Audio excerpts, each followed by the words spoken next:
Jungle.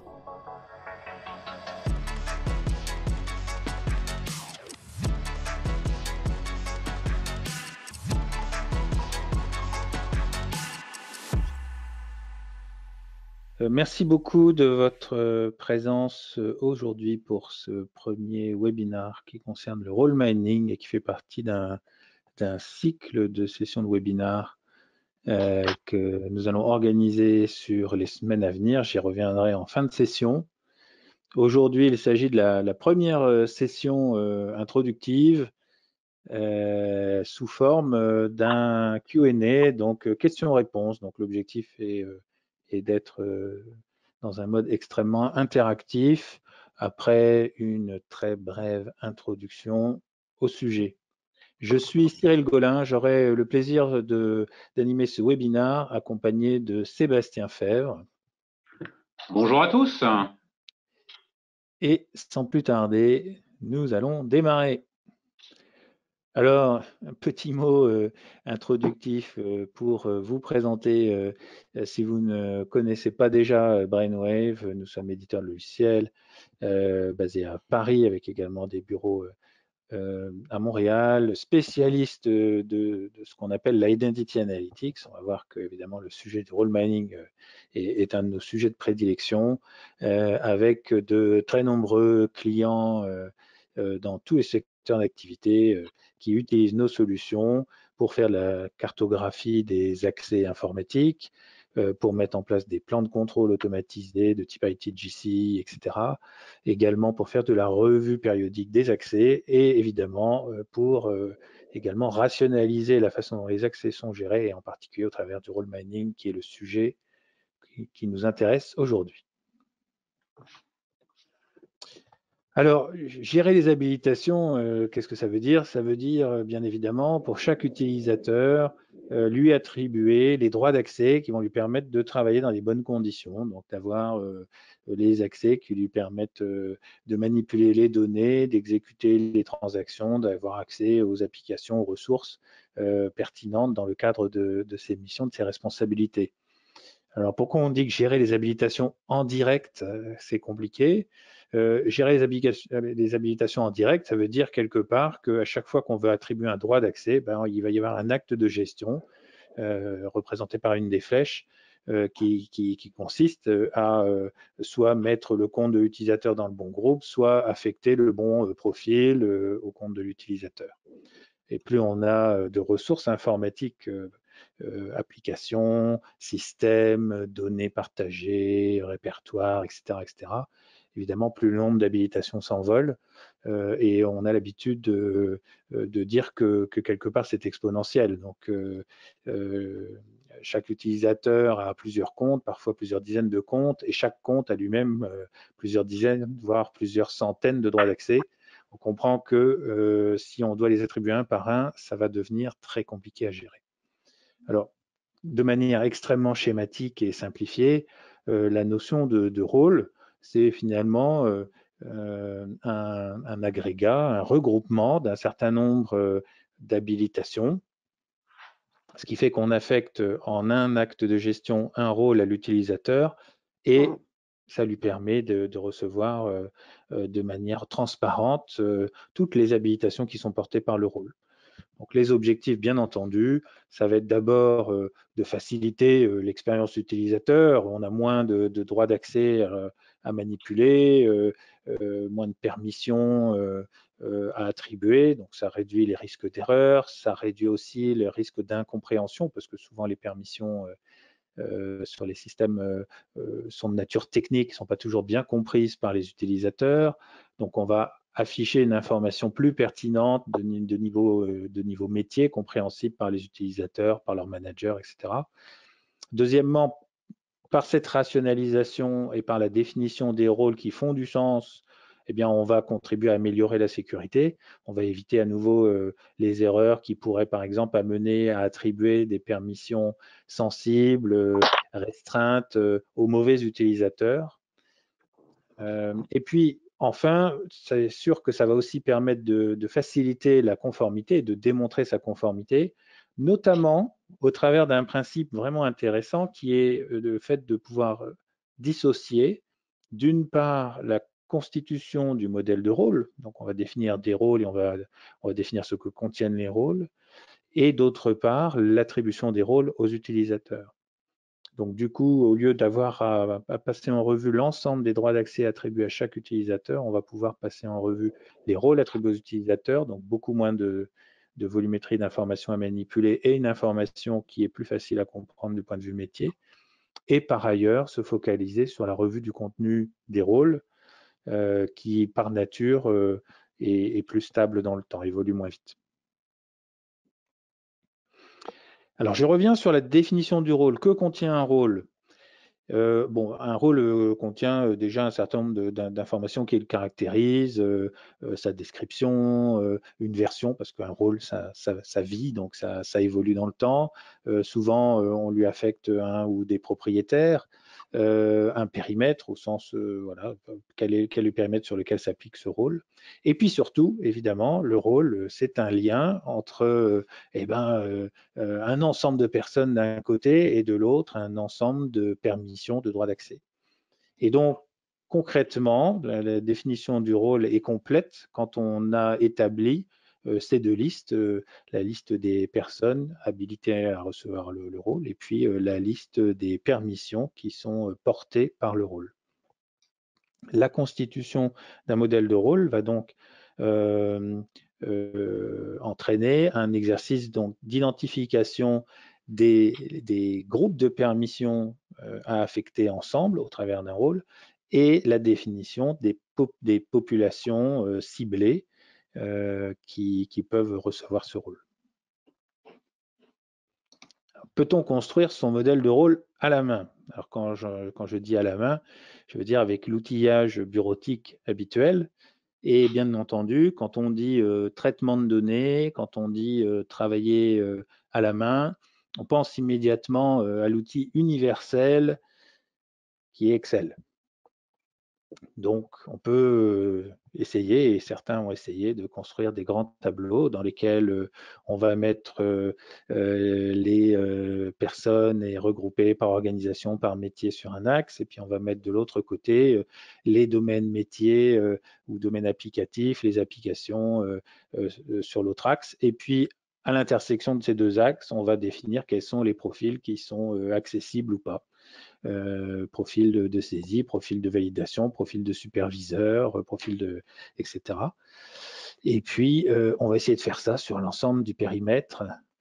Mais le périmètre, il peut être très large, à la fois en nombre d'organisations, en nombre d'applications qu'il faut traiter, en nombre de profils qui peuvent se retrouver à l'intersection de tout ça.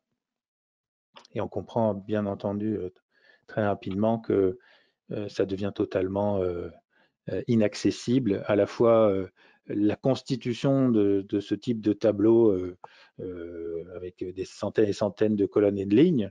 Le travail que je vous montre est inspiré d'un travail réel chez un des clients de Brainwave. Avant l'adoption de la technologie Brainwave, c'est 2 ans de travail pour construire ce tableau.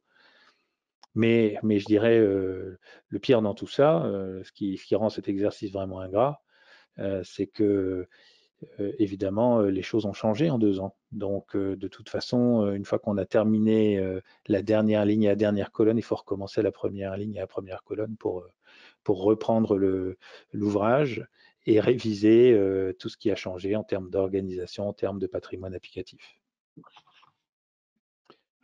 Donc, que ce soit sur le volume des informations qu'il faut analyser, qu'il faut réussir à collecter et mettre dans le tableau, la compréhension des habilitations, puisque ici, n'oublions pas, on part des permissions fines, qui la plupart du temps sont des permissions techniques. Le traitement des données pour essayer de faire du sens, c'est-à-dire de réunir, regrouper tout ce qui doit aller ensemble et réussir à constituer les rôles ou les profils applicatifs. Sans outillage, ça devient à peu près mission impossible. Mais fort heureusement, il existe des techniques, des méthodologies, il existe des outils pour y arriver. C'est globalement ce qu'on appelle le role mining. Vous entendrez aussi parfois le concept de role engineering.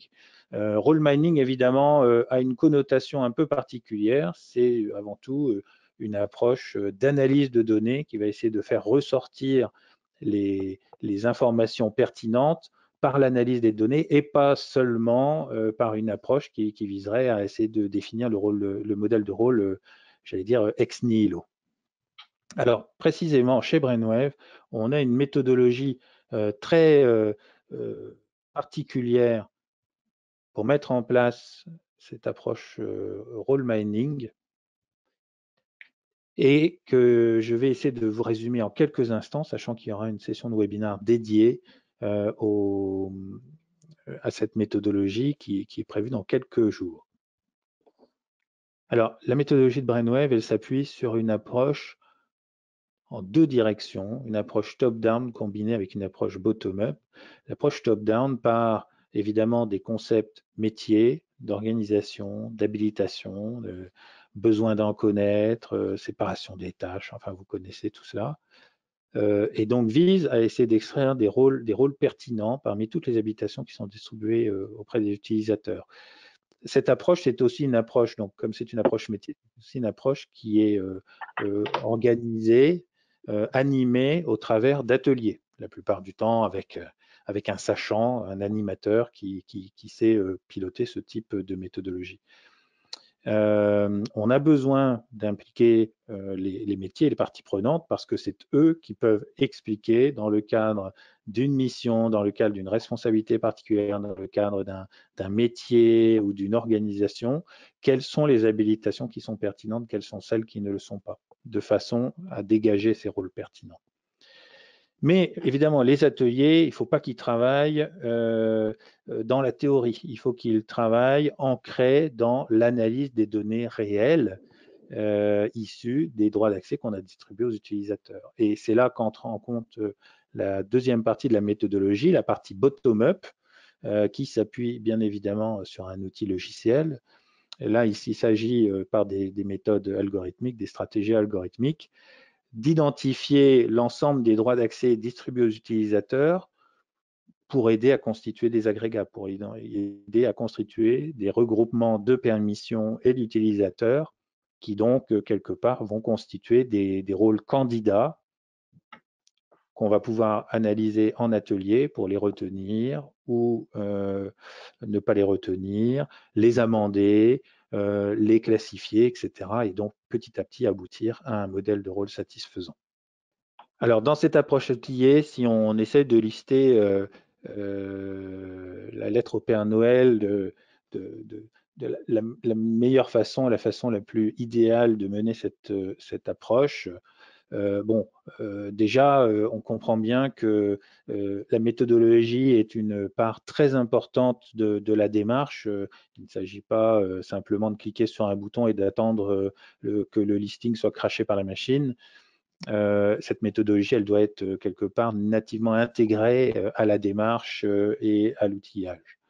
D'autre part, ce service, il faut qu'il soit mis en œuvre le plus rapidement possible. Et là, en particulier, je pense au fait qu'il faut qu'il y ait le minimum d'efforts et de prérequis techniques. Il ne s'agit pas de faire un projet d'intégration pendant un an pour pouvoir derrière faire du role mining.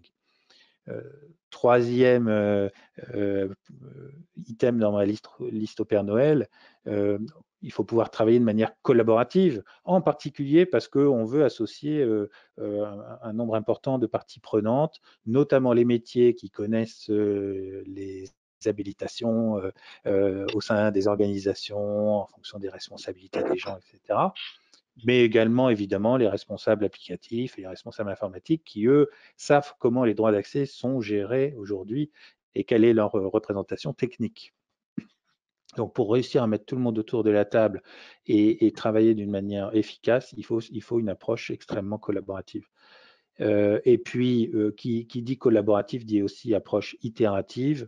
Bien entendu, ce modèle de rôle, il est construit progressivement. Comme je l'ai mentionné précédemment, d'ailleurs, dans la méthodologie, il faut aussi prévoir le fait que le modèle de rôle va évoluer dans le temps, va être donc vérifié, évalué en termes de pertinence par rapport à la façon dont les droits d'accès sont gérés, à la façon dont les droits d'accès sont attribués aux utilisateurs. Et c'est ça qui va permettre aussi de faciliter son déploiement, c'est-à-dire le fait de dire je substitue la méthode d'accès discrétionnaire, où j'attribue de manière discrétionnaire les droits d'accès à chaque utilisateur, et je la remplace par une méthode qui s'appuie sur les rôles, ce qu'on appelle dans le jargon la méthode RBAC. Alors, Brainwave a beaucoup de choses à raconter sur cette méthodologie outillée, et je vous donne rendez-vous, voilà, petit teaser, je vous donne rendez-vous dans quelques semaines pour la présentation de la technologie Brainwave. Mais nous ne sommes pas là pour ça, nous sommes là pour répondre à vos questions. Et donc, je vais commencer par vous rappeler que dans l'interface de GoToWebinar, il y a alors je réponds d'ailleurs à une personne qui m'a écrit, voilà. Il y a une interface qui vous permet de nous poser des questions. Et donc, à partir de maintenant, nous allons attendre vos contributions, et je vais me tourner vers Sébastien qui va essayer d'apporter des réponses pertinentes, concises et percutantes à chacune de vos questions portant sur le role mining. Il n'y a pas de tabou. Toutes les questions que vous pouvez vous poser sur la méthodologie, sur la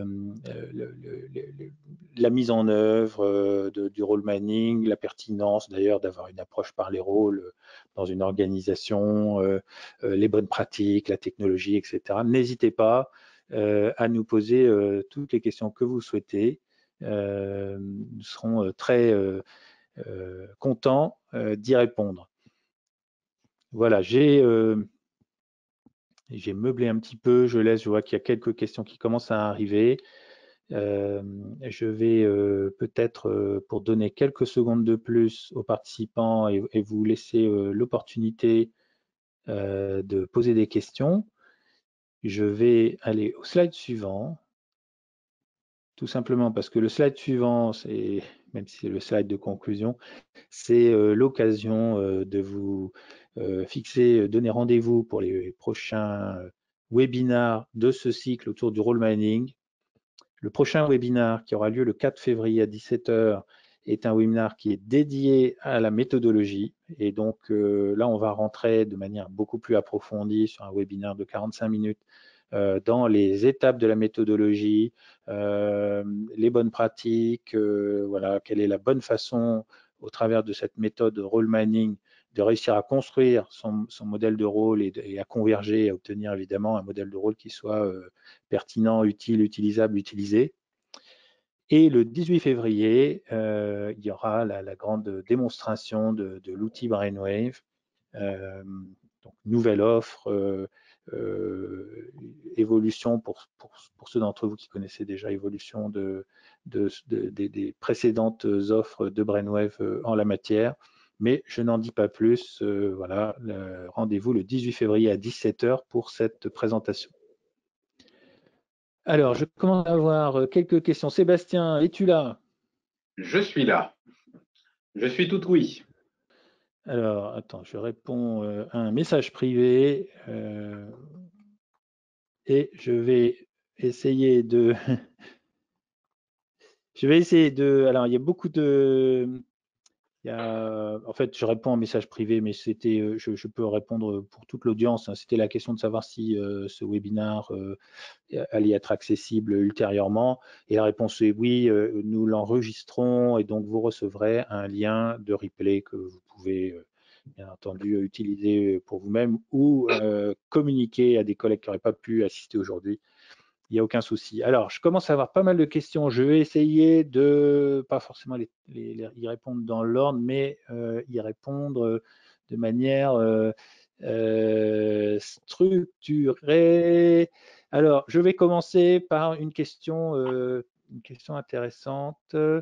On entend parler de la différence entre rôle métier, rôle applicatif. Qu'entend-on par là, Sébastien?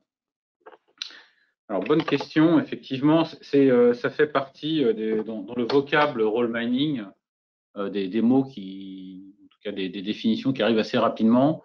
Rôle applicatif, rôle métier.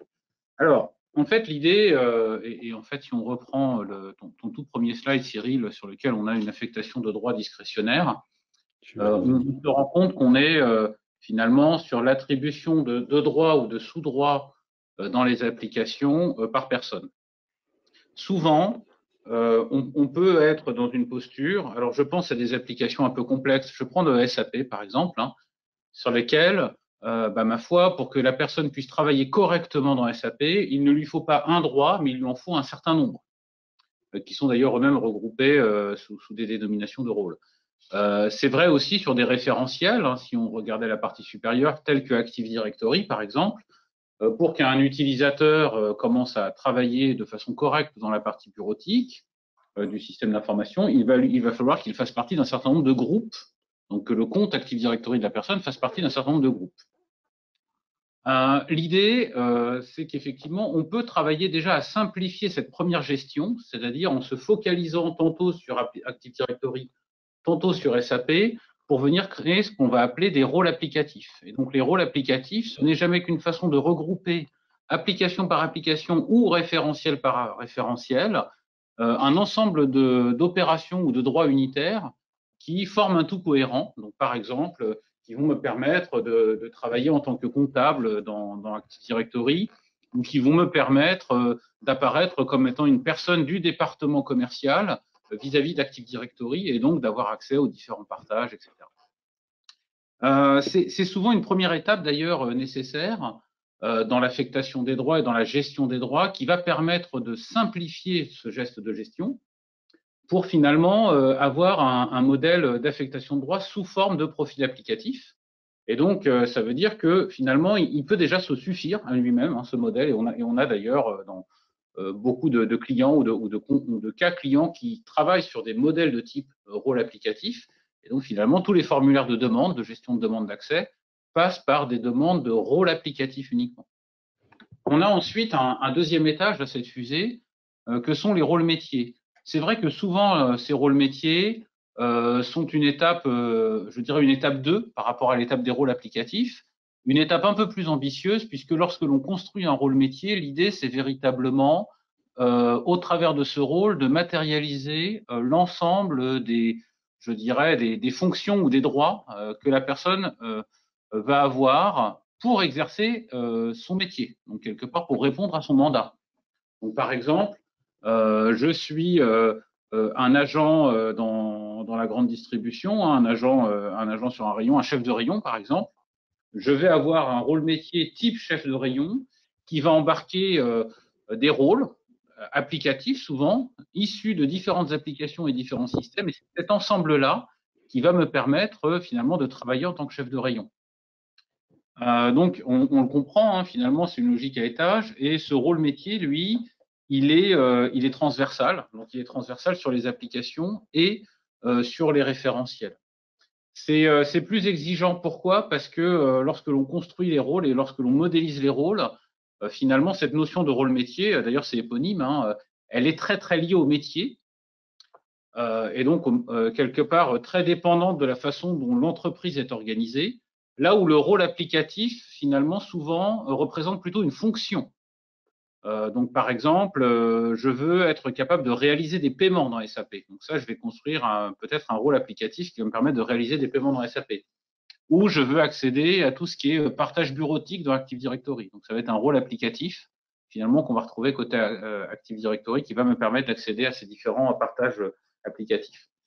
Donc, on est sur deux dénominations différentes et deux familles de rôles très complémentaires. D'accord. Alors, tu as répondu à une autre question que j'avais pour toi, qui était comment faire du role mining sur AD, mais tu as répondu, tu as dit finalement, on va faire du role mining en regardant les groupes dans Active Directory, et ça représente Oui. les mêmes habilitations. Alors, il y a une troisième question, c'est est-ce qu'il faut que tous les droits soient donnés dans des rôles? D'accord. Alors, c'est une bonne question. Je vais quand même revenir sur Active Directory, si tu le permets, parce qu'il y a un petit piège. Active Directory, c'est le pilier de la sécurité de toutes les entreprises. C'est-à-dire que le point commun de toutes les entreprises, c'est qu'elles ont de l'Active Directory. Et le constat que l'on fait, nous, généralement, c'est que pour 1000 personnes dans l'entreprise, on va retrouver à peu près 2000 comptes dans Active Directory et 4000 groupes. Ces groupes, d'ailleurs parfois et souvent qui sont imbriqués, puisque ça correspond à des bonnes pratiques de gestion de la part de Microsoft, d'imbriquer les groupes, souvent portent même des droits. Donc, donnent accès à tantôt des droits applicatifs, tantôt à des droits bureautiques, hein, typiquement des répertoires partagés. Lorsque l'on fait du role mining dans Active Directory, effectivement, l'idée, ça va être de travailler au niveau des affectations compte groupe. Donc, c'est bien du mining sur des groupes que l'on fait, mais pas sur tous les groupes. En fait, il va falloir se limiter aux groupes qui sont en affectation directe sur les comptes, puisque souvent, dans la modélisation que l'on fait, en fait, on a ces groupes qui contiennent des sous-groupes qui, eux, vont être souvent les droits fins que l'on va retrouver dans les systèmes. Ça, c'est important. Pourquoi? Parce que, à nouveau, hein, dans cette cardinalité, on peut rapidement être submergé par le nombre de groupes que l'on a à traiter côté Active Directory. Donc, c'est important de démarrer par des phases de filtrage, se focaliser sur les groupes de sécurité uniquement et pas forcément tous les groupes de sécurité, mais vraiment ceux sur lesquels, au final, on va avoir un acte de gestion d'affectation compte groupe. Voilà, donc je ferme cette petite parenthèse Active Directory, qui est un sujet en tant que tel, hein, assez passionnant. La deuxième question, C'était de savoir si tous les droits étaient toujours affectés via des rôles. Oui, alors, réponse courte, non, surtout pas. Et en fait, on va revenir sur la définition du role mining. La définition du role mining, telle que ça a été exprimé au début, hein, c'est quelque part dans les piliers, c'est aussi une façon de faciliter le cycle de vie de la demande du droit d'accès. C'est-à-dire, ça permet de rendre intelligible une demande de droit d'accès. Et ça permet de minimiser les actes de gestion technique qui en découlent. Donc dit autrement, un des objectifs principaux d'un rôle, c'est d'améliorer l'efficacité opérationnelle. Et donc l'efficacité opérationnelle dans le quotidien et dans la gestion.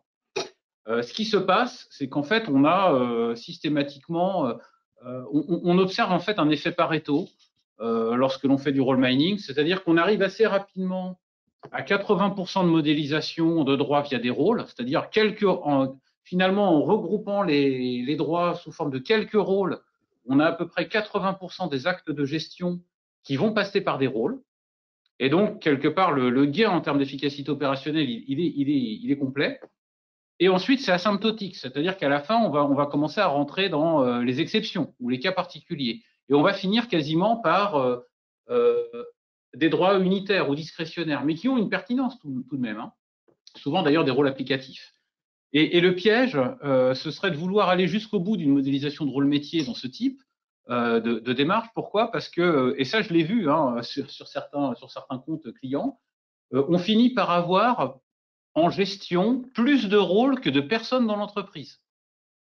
Et donc, si on garde en tête qu'un rôle, ça a une version et donc ça a un cycle de vie, et donc un rôle, quelque part, une fois qu'on l'a construit, il faut s'en occuper, hein, il faut l'entretenir, bah, finalement, on est complètement passé à côté de ce gain en efficacité opérationnelle, hein, puisqu'on a plus de rôles que de personnes. Donc, à la limite, la gestion des droits discrétionnaires était encore meilleure que de passer par des rôles.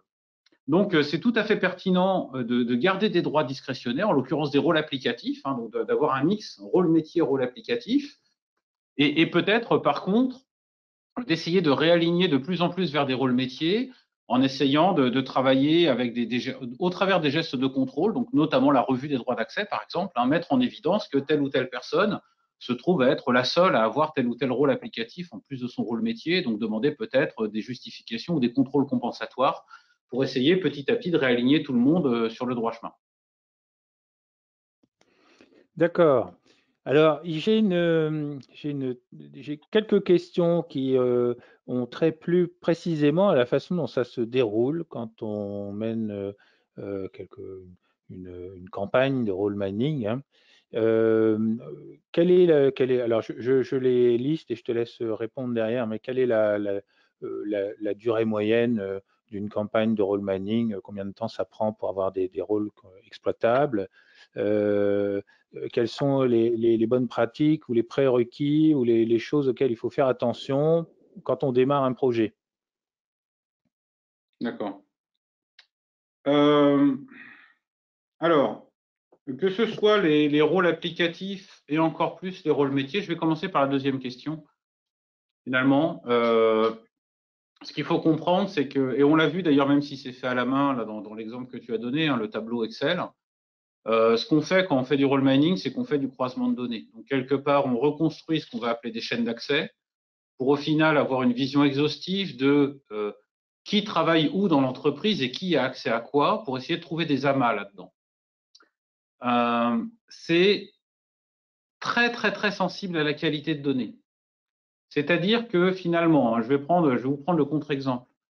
Si la qualité de données chez vous, elle est telle que, allez, 40% des comptes d'accès, vous ne savez pas à qui ils appartiennent, et voire d'ailleurs, il y a plein de comptes qui sont même pas utilisés du tout là-dedans, hein, bah, finalement, vous allez être dans l'incapacité totale de construire cette chaîne d'accès et donc, quelque part, de produire des résultats qui vont être pertinents ou des analyses qui vont être pertinentes. De la même façon, si la façon dont vous aviez de gérer les droits avant de démarrer cette initiative de role mining, c'était de passer par des fiches navettes, c'est-à-dire, vous connaissez, hein, personne ne le fait bien sûr, mais c'est cette fiche dans laquelle on écrit bah, j'ai une personne qui arrive dans mon département, veuillez s'il vous plaît lui donner les mêmes droits que monsieur X ou madame Y. Bah, finalement, vous allez vous retrouver dans une autre situation, hein, qui est assez amusante d'ailleurs aussi, qui est que vous allez trouver des rôles, hein, c'est sûr, mais en fait, ce n'est que le résultat d'un énorme copier-coller dans lequel vous allez tracter un historique, hein, assez fort d'ailleurs de droits résiduels. Donc, dit autrement, quand on démarre un projet de role mining, c'est très très important, même si ce n'est pas gratifiant, même si personne n'a envie de le faire, c'est très important de démarrer par de la qualité de données. Et donc de commencer par nettoyer, parce que quelque part, tout ce que vous n'allez pas nettoyer, c'est quelque part du bruit dans vos analyses derrière. Donc faire en sorte vraiment de réaligner tous les comptes, d'être sûr que tous les comptes sont bien utiles, utilisables et utilisés, qu'on a bien rattaché les comptes aux bonnes personnes dans l'entreprise. Accessoirement, d'ailleurs, souvent, on en profite pour faire le ménage et désactiver les comptes toujours actifs alors que les personnes ont quitté l'entreprise, hein, soit dit en passant. Mais voilà, donc c'est un travail en fait qui est important et ça, c'est vraiment une bonne pratique. J'insiste vraiment là-dessus parce que souvent, elle est occultée. Le deuxième aspect, alors qui est pas, qui est un peu ingrat aussi, hein, c'est que notamment sur les applications un peu historiques de l'entreprise, assez rapidement, on se met à faire de l'archéologie. Et donc, par exemple, hein, si dans les applications d'entreprise, vous avez du mainframe, bah, vous allez vous retrouver avec des profils IT qui sont globalement sur 8 caractères. Hein, et à un moment donné, personne ne sait ce que c'est. Alors, c'est quand même le problème, hein, c'est-à-dire que derrière, vous allez construire des analyses, vous allez mener des analyses, et puis vous allez ressortir finalement le fait que, bah, tiens, toutes les personnes de ce département ont accès à tel profil, hein, dans Top Secret ou dans la S400. Sauf que personne ne sait ce que c'est, et personne ne sait ce que ça fait. Et donc ça, c'est un problème, hein. On l'a beaucoup sur les applis, sur le mainframe, on l'a aussi pas mal dans les groupes Active Directory. Il faut quand même faire une passe de documentation des permissions, des droits d'accès, pour permettre de rendre les ateliers dynamiques et compréhensibles. Si vous sautez cette étape, cela veut dire qu'il faudra dans les ateliers de role mining systématiquement inviter et faire en sorte que soient présents les responsables d'application, donc en l'occurrence Active Directory Mainframe, pour qu'ils puissent en live, hein, systématiquement expliquer, je dirais, la signification de tel ou tel groupe ou telle permission, tel ou tel profil. D'ailleurs, souvent en live, ils font eux-mêmes de l'archéologie pour essayer un petit peu de comprendre à quoi ça sert. Donc ça, c'est le deuxième aspect. Donc c'est vraiment les deux choses, hein, c'est-à-dire finalement travailler la qualité de données pour réduire le bruit et augmenter votre donnée, finalement transformer votre donnée en information en venant la documenter. Ça c'est très très important. Derrière ça, bah, finalement, vous allez pouvoir lancer vos campagnes. Combien de temps ça dure bah, ça peut être long. Hein. C'est bien le problème, ça peut être long de faire du role mining. Parce que finalement, c'est une démarche dans laquelle on va quelque part recartographier tous les métiers de l'entreprise. Il faut néanmoins garder là-dessus, il faut rester pragmatique. Et donc, l'idée, c'est quand même de travailler. Alors, je vais prendre l'analogie ou la métaphore du tamis, hein, c'est-à-dire qu'on va déjà commencer par trouver des gros cailloux et puis au fur et à mesure, on va affiner. Donc, c'est pas très grave finalement, hein, toujours dans cette logique du 80-20, de mener des premiers ateliers peut-être en centrale pour tout de suite construire les premiers rôles et avoir tout de suite des gains ou des bénéfices qui sont importants et au fur et à mesure affiner. Et donc, c'est cette logique qui est intéressante.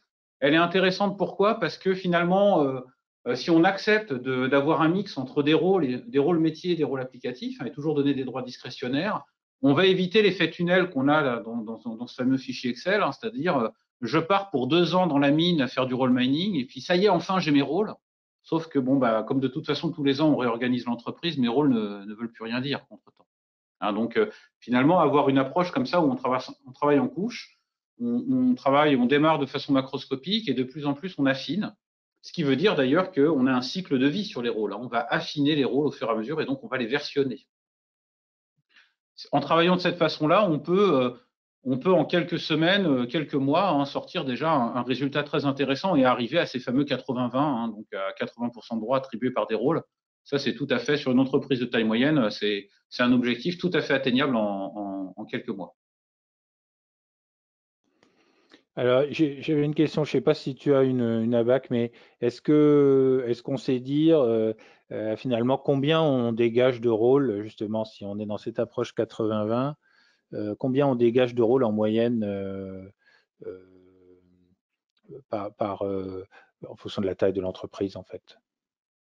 Alors c'est vraiment très, très, très dépendant du métier. Il n'y a pas vraiment d'ABAC là-dessus. Il n'y a pas vraiment d'ABAC, mais bon, globalement, nous, ce qu'on voit, c'est que quand on refait les calculs, en moyenne, en fait, on réduit de 75% les actes unitaires de gestion, c'est-à-dire dans la demande d'accès, quoi. C'est à peu près ça qu'on retrouve. Donc voilà, donc dit autrement, là où avant une personne demandait 4 droits, elle en demande plus qu'un. Alors un droit étant un rôle, potentiellement. D'autres questions? Oui, merci Sébastien, excuse-moi, j'étais resté en mute. Je surveille le temps, je vois qu'il nous reste vraiment quelques instants, donc si vous avez des dernières questions dans l'audience, surtout, n'hésitez pas. Il y a quand même quelques questions que nous n'avons pas encore répondu, donc j'essaye de les regrouper. Elles ont plutôt trait à l'outillage et aussi qu'est-ce qu'on fait du modèle de rôle, hein. Donc j'en ai deux. C'est une fois qu'on a modélisé les rôles, comment fait-on pour les intégrer dans les systèmes de gestion de droit? Et est-ce que vous savez exporter les rôles pour que je les charge dans mon système IAM? Donc c'est à peu près la même question. J'ai aussi une autre question qui est finalement dans mon système IAM, il y a une fonctionnalité de role mining. Qu'est-ce que vous apportez de plus? D'accord. Alors, en fait, c'est une question tout à fait pertinente, parce que finalement, et encore plus quand on travaille à la main,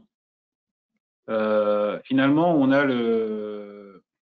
la situation actuelle et on se retrouve avec une situation actuelle et une cible. C'est-à-dire, aujourd'hui, j'ai les droits qui sont gérés d'une certaine façon, discrétionnaire, via fiche navette, que sais-je encore. Demain, je veux que ce soit géré par des rôles. Et d'ailleurs, j'ai produit un modèle de rôle. Comment est-ce que je fais pour le mettre en production, ce modèle de rôle? Alors, il y a plusieurs stratégies. Réponse 1, je mets ça dans un outil automatique qui automatiquement réaligne tous les droits par rapport au rôle. Et là, j'ai intérêt à prendre des congés le lundi de la mise en prod parce qu'il y a certainement pas mal de personnes qui vont plus pouvoir bosser et qui vont appeler le support parce qu'elles vont pas être très, très contentes. Ou réponse 2, j'essaye finalement quelque part d'onboarder ce modèle de rôle de façon progressive, mais en évitant finalement les indisponibilités de service. L'effet Big Bang. Voilà, donc j'évite finalement l'effet Big Bang, et j'essaye de rentrer dans un effet plus souple, plus dans la durée. Et c'est souvent la meilleure pratique. Et donc, une bonne façon de faire, c'est finalement de dire, à partir de la date du temps, les droits vont être non plus attribués discrétionnairement, mais via des rôles. Donc, ça veut dire que les nouvelles demandes vont passer par une nouvelle méthode. En particulier, je vais passer par des formulaires ou des fiches navettes qui passent par des rôles. Mais je ne touche pas au stock existant. Donc, les droits existants, eux, restent finalement tels quels. Donc, je ne vais pas déprovisionner d'accès automatiquement, surtout pas dans les différents systèmes. Et donc, j'avance comme ça. Et donc, petit à petit, finalement, ça veut dire que les nouvelles personnes, a priori, ont les bons droits. Et derrière, si j'ai l'outillage qui le permet, et donc on verra, nous, sur la partie outillage en particulier qu'on le permet, je vais faire de la réconciliation dynamique de droits discrétionnaires pour essayer de dynamiquement identifier que ces personnes ont déjà, de par le fait, tel ou tel rôle dans les systèmes. et je vais procéder à mon nettoyage via les fonctions de contrôle et en particulier via la revue.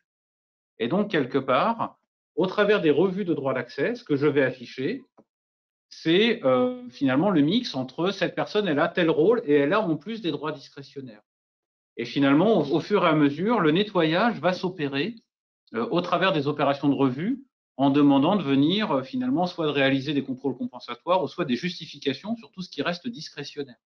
Et donc, c'est petit à petit, à un niveau local, hein, puisque finalement, c'est le responsable d'application ou le responsable d'équipe qui va venir déprovisionner tout ce qui n'est pas nécessaire. Et donc, ça me permet d'onboarder, de faire atterrir mon modèle de rôle sur une logique de quelques mois, mais de façon très progressive, en évitant tout effet Big Bang et donc toute indisponibilité de service. Vous avez des produits d'IAM qui savent d'ailleurs traiter la réconciliation dynamique de rôle. D'une façon générale, tous les produits d'IAM, entre guillemets, matures ou dignes de ce nom, savent importer des rôles ou des définitions de rôles. Hein. Les formats sont assez classiques. Voilà, souvent, c'est des imports sur des fichiers plats d'ailleurs, hein, sur les modèles de rôle. Ça se passe assez bien.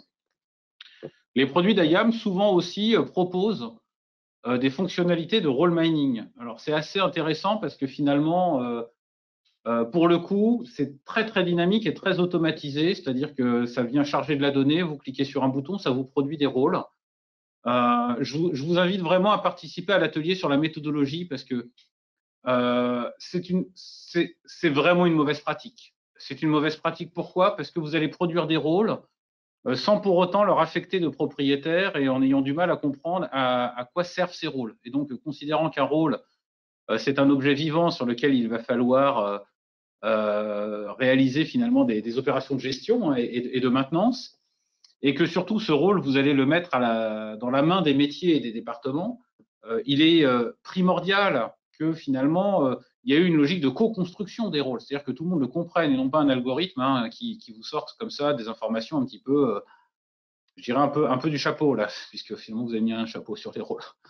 Donc en fait, l'approche pure bottom-up, c'est souvent ce que proposent les outils d'IAM, hein, c'est-à-dire je prends la donnée, je la mouline, hop, je vous sors des rôles. C'est une assez mauvaise idée. Souvent d'ailleurs, ça occulte aussi les opérations de nettoyage, donc ça va vous sortir des rôles qui sont jamais que le reflet d'un énorme copier-coller dans la façon dont les droits d'accès ont été gérés. Et donc vous allez avoir un modèle quelque part qui est vraiment pas optimal, c'est-à-dire vous allez faire semblant d'avoir des rôles. Bon, ça s'explique, hein, ça s'explique notamment parce que si vous voulez, le barycentre des fonctions, de la valeur d'un outil d'IAM, c'est pas de produire des rôles. Un outil d'IAM, ce qu'il vous propose avant tout, c'est le cycle de vie des personnes et des droits d'accès. Le rôle, c'est le mal nécessaire. Souvent, les outils d'IAM, finalement, c'était un prérequis en entrée de projet. Ils vous demandaient des rôles. Et puis, à un moment donné, les analystes ont dit, bah non, mais ce serait quand même bien qu'il y ait des fonctions à minima intégrées pour faire du role mining dans les outils d'IAM. Et donc, bah, c'est un peu la réponse du berger à la bergère. Hein. Ils ont répondu à minima pour cocher la case, mais c'est pas forcément très efficient. Mais à nouveau, Sébastien, excuse-moi de t'interrompre, je vois le temps qui passe et on est un peu en retard. Et j'ai une dernière question à te poser. Je crois qu'on aura fait le tour de toutes les questions de l'audience. C'est une question, comment on fait pour gérer les écarts entre le modèle de rôle et la réalité? Je crois que tu l'as abordé un tout petit peu. Et donc, concrètement, est-ce qu'on sait faire des comparaisons de droits facilement entre le modèle de rôle et les vrais droits des utilisateurs? Alors, sans outils, non. Là, pour le coup, il faut être outillé, hein, parce qu'il faut quelque part maintenir une double vue, c'est-à-dire une vue de la situation réelle dans les systèmes et une vue qu'on pourrait qualifier de théorique, c'est-à-dire une vue du modèle de droit ou du modèle de rôle, et travailler en superposition pour identifier les écarts. C'est quelque chose qui est très pertinent, en particulier lorsque l'on traite finalement de toutes les opérations de contrôle et de revue des droits, hein. Mais ça nécessite un outil. Bon voilà, sans dévoiler effectivement de secret des outils, un outil comme Brainwave sait le faire, hein, mais là pour le coup, il faut de l'outillage, oui, clairement. Ok, je crois que nous arrivons à la fin de la session. J'ai encore Bon, non, voilà, je crois on a parcouru toutes les questions et en tout cas, je m'excuse par avance auprès des participants si j'en ai oublié une ou deux. Si c'est le cas, on vous répondra en message privé après la session par email peut-être. Comme je l'ai dit en début de session, le webinaire a été enregistré et donc vous recevrez dans votre boîte mail un lien de replay qui vous permettra de le consulter ou de le diffuser à vos collègues. Je vous rappelle nos prochains rendez-vous le 4 février pour un focus vraiment méthodologique avec notre consultante en chef qui va vous parler de la façon dont elle mène les missions de role mining. Et puis le 18 février pour la présentation du service de role mining Brainwave en exclusivité. Je vous remercie pour votre présence, pour votre assiduité, pour vos questions. Et évidemment, accompagné de Sébastien, je vous souhaite une très bonne soirée. Je vous donne rendez-vous le 4 février. À très bientôt. À bientôt, au revoir.